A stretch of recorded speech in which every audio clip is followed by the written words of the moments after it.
In every neighbourhood across the country, there are stories hidden behind quiet doors.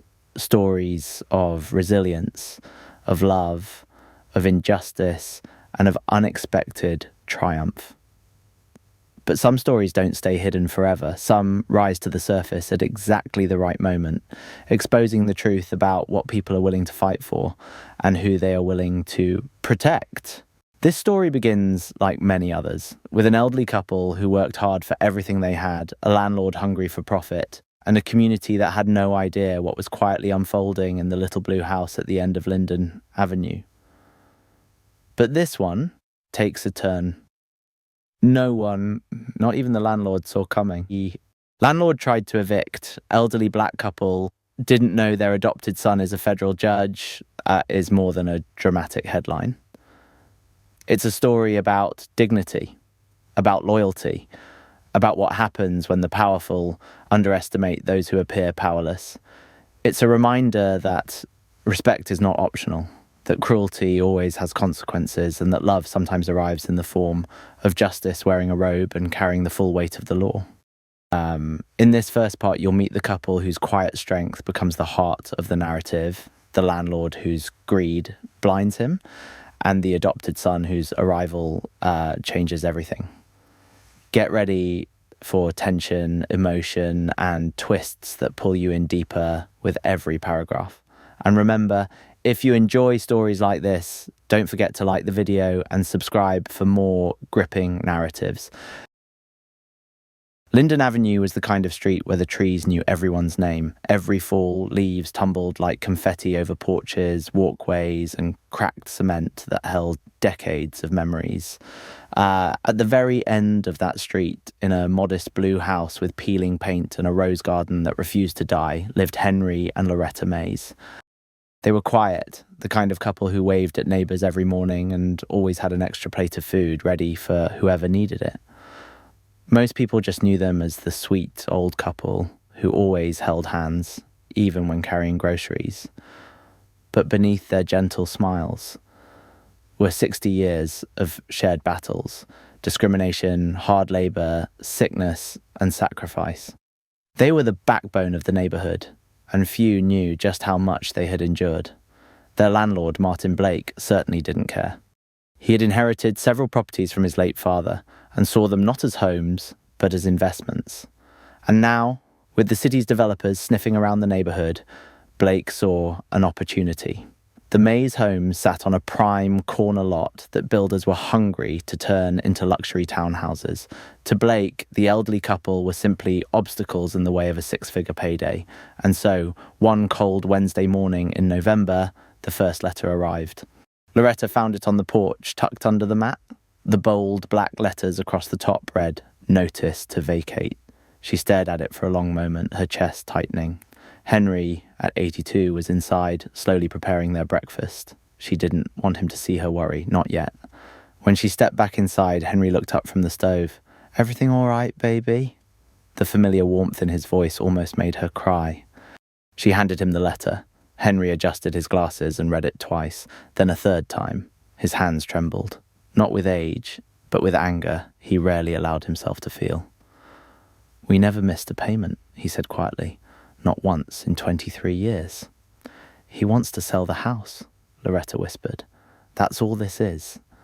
Henry folded the paper carefully, as if doing so would keep the world from falling apart.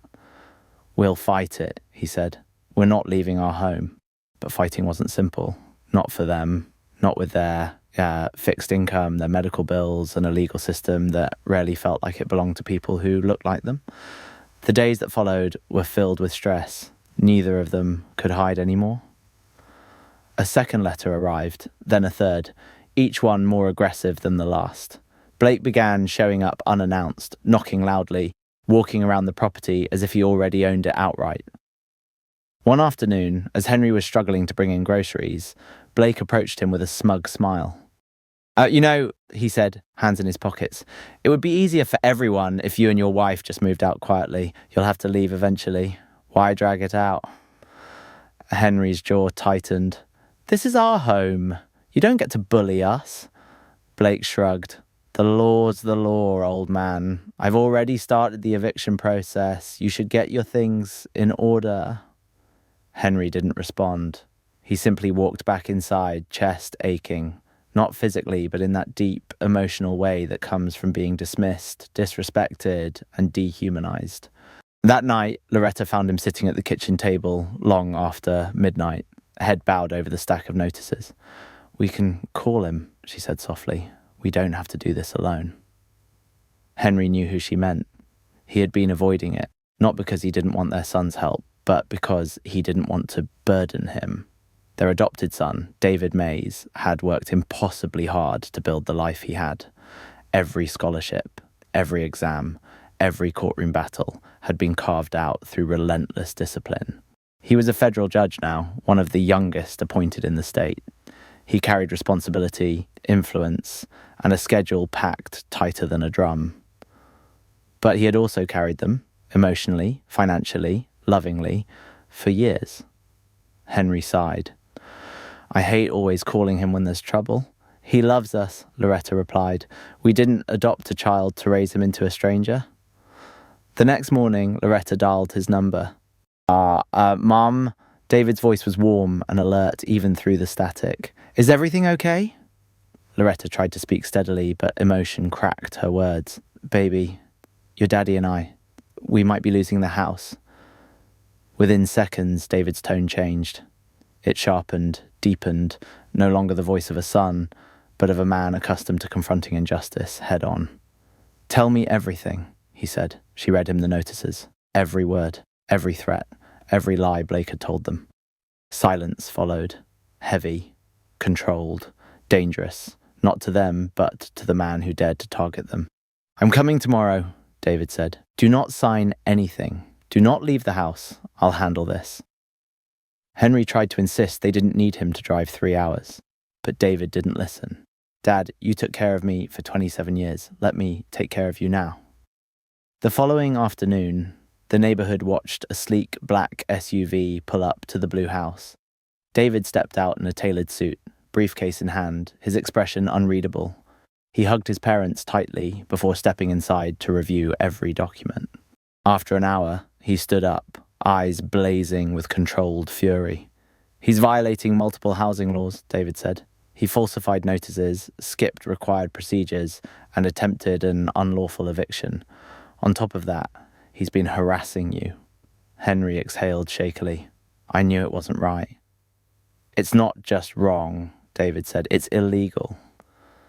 The next day, Blake returned, expecting the usual fear, the usual pleading. Instead, he found the front door opening to reveal David.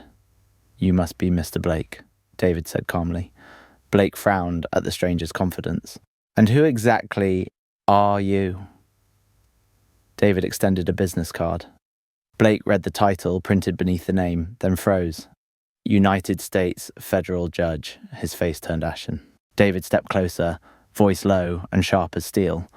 "You attempted to illegally evict 2 elderly tenants. You falsified documents, you harassed them, and you did it, assuming they were powerless." Blake stammered, I didn't mean this is all just..." "No," David cut in. "You meant every word. You thought you could get away with it." Blake swallowed, sweat gathering on his brow. "Look, maybe we can work something out." "We will," David said. "In court." Blake's mouth fell open. "Court? That's unnecessary." David's gaze hardened. "You threatened my parents. You tried to intimidate them. Now you can explain your actions to a federal judge and possibly the district attorney." Blake stepped back, stunned, scrambling for words. But the moment he saw Henry and Loretta standing behind their son, safe, protected, and no longer afraid, he knew he had finally underestimated the wrong people. The next 48 hours were a whirlwind of legal preparations as David meticulously built a case against Blake. Henry and Loretta watched in awe as their son transformed into a formidable legal force, his determination and expertise evident in every move he made. The storm was gathering, and Blake was about to face its full fury.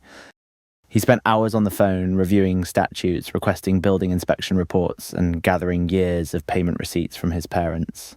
He made copies of every notice Blake had delivered, highlighting the violations in yellow. Every few minutes, he would exhale through his nose like he was holding back a much bigger reaction. Loretta made him tea every hour, despite his insistence that he was fine.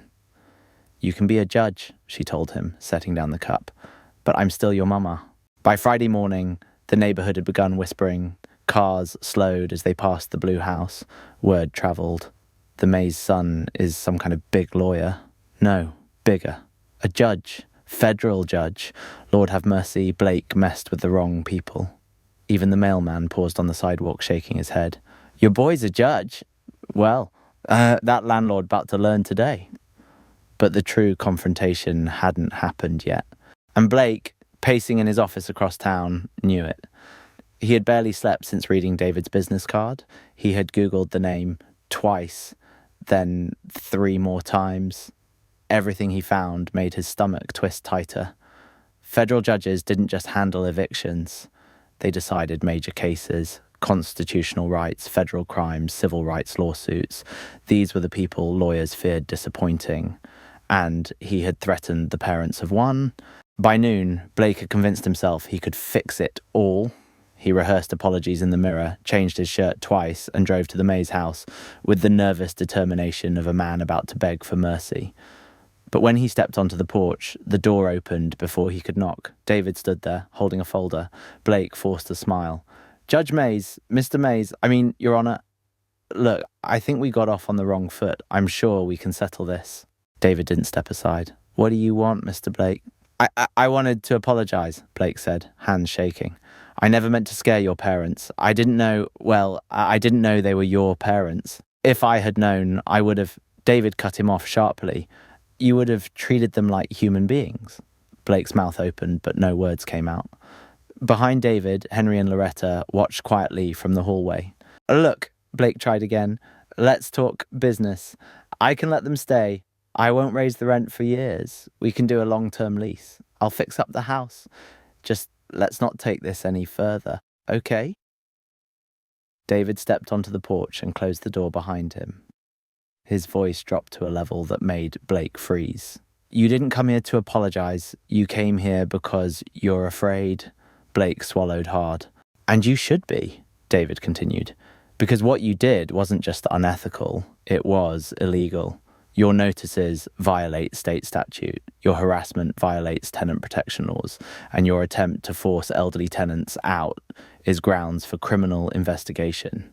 Blake's face paled. "Criminal? Did you think housing law was optional?" David asked. "You're about to find out it isn't." Blake reached out, desperation spilling out of him. "Please, I've got kids. I can't have any record." David stepped back. "My parents should not have to choose between who suffers more, my family or yours. This didn't have to happen. You made these choices." Then David handed him a document. Blake opened it with trembling fingers. It wasn't a lawsuit, not yet. It was a formal notice of intent, a meticulously drafted warning outlining every violation, every false document, every clause that gave the Mays the legal right to pursue damages. "This is your chance," David said calmly. "Your only chance." Blake's shoulders sagged. "What do you want?" David lifted his chin.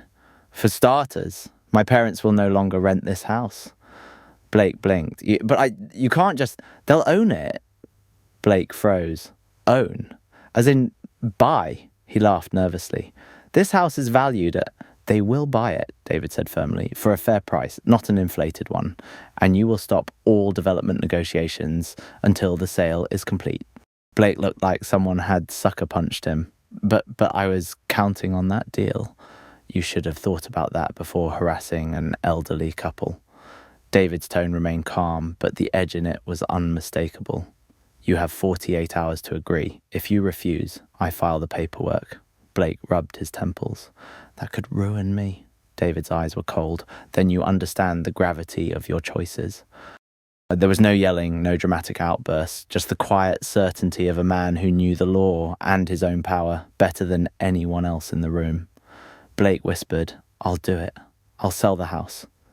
David nodded once. "Smart choice." When Blake left, shoulders slumped, David returned inside.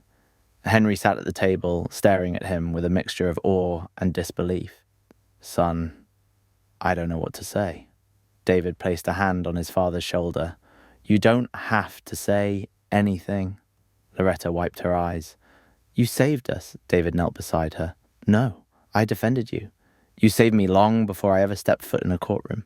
The next week was a flood of paperwork, signatures, and careful negotiations. Blake cooperated reluctantly but consistently. Fear was a powerful motivator. When the sale was finalised, the small blue house officially belonged to Henry and Loretta. The neighbours threw a celebration in their yard, folding chairs, sweet potato pies, music drifting from someone's old speaker. Kids ran across the lawn. Someone hung a banner that read, "Welcome home forever, May's family." Henry and Loretta sat in the centre, holding hands, overwhelmed by the love that surrounded them. As evening settled, David stood before the small crowd. "I appreciate all of you," he said. "But please understand, my parents didn't win because I'm a judge. They won because they had the strength to stand up for themselves long before I ever arrived. I only finished the fight they started." The crowd applauded, some wiping tears. Later that night, when they were alone on the porch, Loretta turned to him. "You know, when we adopted you, you were the tiniest thing I'd ever held. I used to rock you and wonder what kind of man you'd become." David smiled softly. "And I think we did all right," she whispered. Henry chuckled, his eyes shining. "You sure did, Mama." They sat together in the silence of their newly owned home, listening to the wind rustle through the stubborn rose bushes. The house, once a symbol of fear and uncertainty, now felt full of hope and possibility. Justice had not come in the form of courtroom drama or roaring confrontation. It had come in steady, calculated steps, in the strength of family, in the quiet defiance of people who refused to be pushed aside, and in the unwavering love between parents and the son they chose. And though Blake returned to his properties with a bruised ego and far fewer options, the neighbourhood knew the truth. He would never again underestimate the people living behind the blue door on Linden Avenue. And the Mays, they would never fear losing their home again, because now it was truly theirs forever. If you enjoyed this story, don't forget to like the video and subscribe for more emotional, powerful stories just like this one.